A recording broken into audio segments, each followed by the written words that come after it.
Maraming player ang hindi alam ang mga tips na to. Kaya sa Mobile Legends guide na to, pag-uusapan natin ano nga ba yung mga bagay na to na makakatulong para mag-improve yung laro nyo. Pero bago tayo magsimula, i-announce ko muna yung winner ng ating weekly giveaway. Congratulations kay Miss Irish Jean Kitoras. Siya ang ating winner ng 112 diamonds. Kung gusto mo makasali sa ating weekly giveaway, ang kailangan nyo lang gawin, i-like ang video na to, mag-subscribe, tapos i-share nyo ang video na to sa kahit anong social media platform. Then, i-screenshot nyo, tapos i-send nyo sa Master the Basic Facebook page.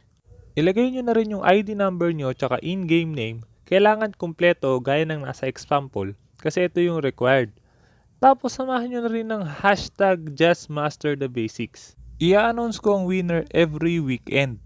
Kaya dapat tapusin mo ang video na to at kung hindi ka pa nakasubscribe, hit mo na yung subscribe pati na rin yung notification bell. Shoutout na rin kay OJV123 Gaming and More, John Riel Demigaya, Paul Jan Panagiton, Albert Manalo, Ren Saramosing, Queen Irish, Annalisa Salazar, Jelark Barlaan at Just Matt. Okay, let's go! Ang unang tip natin is yung tower diving without getting hit. So kapag tumitira tayo sa hero habang nasa loob ng tower, aatakihin tayo ng tower. Pero merong paraan para hindi ka atakihin ng tower pag nagta-tower dive. Ang kailangan mo lang gawin, hintayin mong lumabas sa tower range yung hero ng kalaban. Kung mapapansin mo yung green circle, yan yung range ng tower. So kapag lumabas na dyan yung kalaban, pwede mo silang i-hit or gamitan ng skill lang hindi ka tinitira ng tower.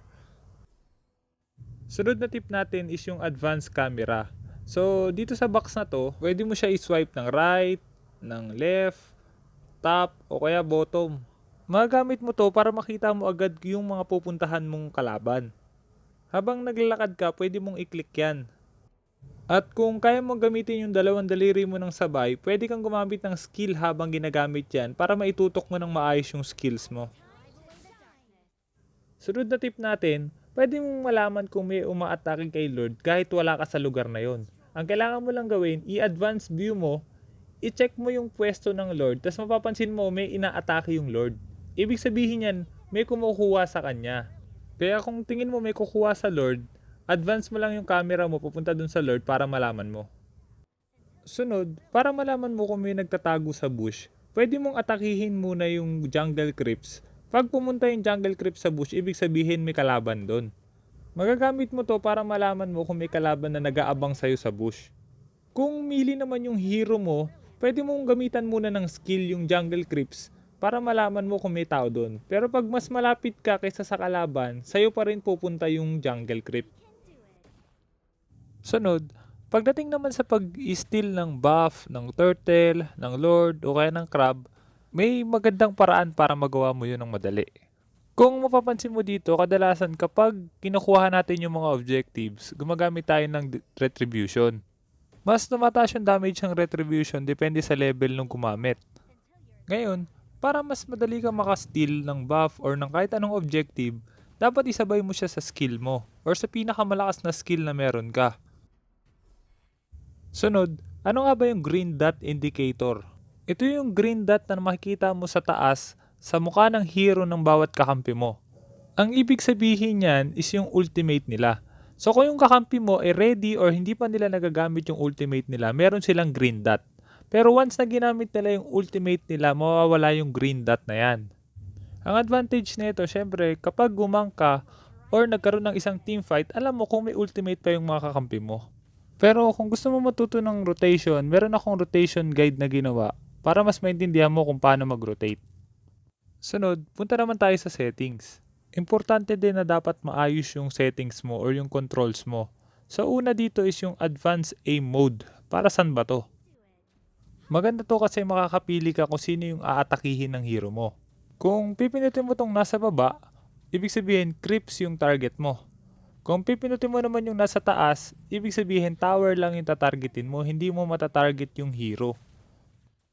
Sunod sa settings, pwede kang mamili kung target lowest HP first o kaya naman target closest first. Tingin ko parehong maganda to depende sa role na ginagamit mo. Kung marksman ka or mage na kailangan targetin lang kung sino yung nasa harap, mas maganda yung target closest first. Pero kung assassin ka na kailangan patayin kung sino yung pinakamababang buhay, pwede mong gamitin yung target lowest HP first. Pero maliban doon, meron din naman yung hero lock mode. Ito naman yung makikita mo yung mukha ng hero sa gilid ng skills mo.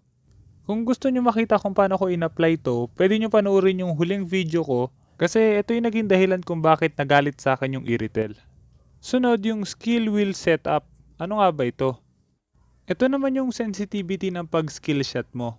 So kung mapapansin mo dito, kapag ginagamit mo yung skill, pwede mo siya itutok kung saan mo siya gusto. Ngayon yung sensitivity is yung bilis ng pagtutok mo.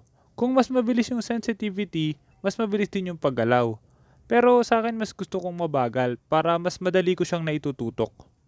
Sunod yung camera movement setting. Ito naman yung camera view natin or yung paggalaw ng camera view natin. So kung mas mabagal yung camera view mo, so mabagal yung paglipat. Kung mas taas naman yung sensitivity nun, mas mabilis yung paglipat mo. So para sa akin, mas gusto ko yung sakto lang para naaabot mo pa rin yung dulo ng mapa. So kailangan hanapin mo kung anong settings yung bagay sa'yo. Sunod, punta naman tayo sa basic setting. Hindi malag yung cellphone nyo, pwede nyo i-high quality yung settings para mas maganda yung graphics. And kung medyo naglalag naman, pwede nyo gawing medium o kaya smooth na lang para hindi kayo naglalag kasi mas mahirap maglaro kapag naglalag. Sunod, punta naman tayo sa network settings. So kung mabilis-bilis yung internet nyo or hindi kayo naka-data, pwede nyong gawing speed mode on para mas mabilis yung connection nyo. Ito rin yung dahilan kung bakit mababa lang yung ping ko. Ito yung mga basic na settings na pwede nyong gawin para mas maayos yung paglalaro nyo. Sunod, bakit nga ba kailangan nating i-prioritize yung item pag binibili natin?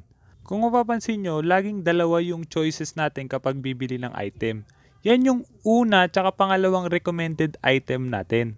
Ibig sabihin, kung bibilin mo lang lagi yung dalawang item na nire-recommend sa taas, parang binubuo mo ng sabay yung dalawang item. So dapat, i-prioritize mo yung isang item para yun muna yung buuin mo. Kapag naka-prioritize siya, ibig sabihin, yun muna yung item na bubuin mo. Kasi tandaan mo, mas malakas yung items kapag nabuo na, kaysa sa paisa-isa mo siyang bibilin. Sunod, paano nga ba malaman kung ano ang tamang item build, emblem, at spells ng bawat hero? So may madaling paraan para malaman yan. Punta ka lang ng leaderboards, tapos tingnan mo yung mga heroes na ginagamit ng mga top player or top global players. So halimbawa, si Layla. So pag tinignan mo si Layla, makikita mo yung mga item build ng mga top global players. Kasama na rin dito yung emblem, yung spells.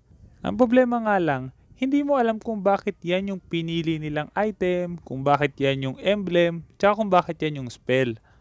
Mas okay kung titingnan mo yung hanggang top 5, tapos kung ano yung common items nila, ibig sabihin yun yung main item ng hero na yon. Pero kung gusto mo ring matuto kung paano ang tamang item build, meron akong ginawang item build guide na pwede mong panoorin. Isa pa, para mas madali mong maintindihan yung mga items, merong ginawa si Mobile Legends na summary ng bawat item. Punta ka lang sa preparation, tapos equipment book. Kung makikita mo sa ilalim ng mga item, merong mga nakasulat. Yan yung summary ng bawat item. So lahat ng item na binubuo, merong ganyan. Ginawa yan para mas madali nating maintindihan yung bawat item. Sana nagustuhan nyo ang mga tips na to. At dahil umabot ka sa dulo ng video na to, gusto kong manalo sa giveaway yung nanonood talaga nito. Para malaman ko kung pinanood mo talaga yung video na to, gusto ko ipaliwanag mo sa akin kung ano ang mga natutunan mo sa video na to. Isama mo siya sa screenshot at kung sino ang may pinakamagandang explanation, siya ang mananalo ng ating giveaway. At kung hindi ka pa nakasubscribe, hit mo na yung subscribe pati na rin yung notification bell. Basta lagi nyo lang tatandaan, kung gusto nyo mag-improve, just master the basics. I'm out.